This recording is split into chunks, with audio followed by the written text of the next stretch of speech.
Zdravím priaznicov YouTube kanálu o ziskovom tradingu asforex.com.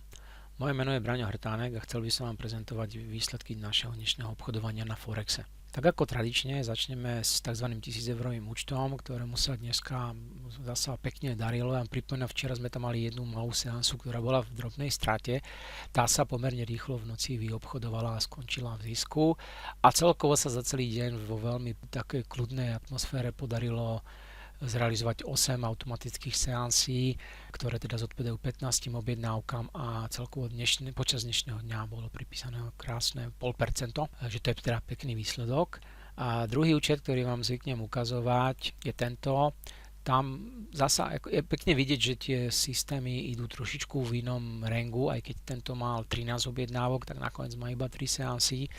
Je nastavený v inom money managemente a napriek tomu si pripísal tiež pekného 0,28% za deň, čo zasa si myslím, že je príjemné. Čo je dôležité, obidva účty, ako vidíte, sú zasa bez nejakých rozobchodovaných seansí.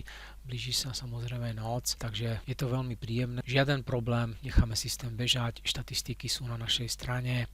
Uvidíme, čo sa ráno zasa objaví v platforme.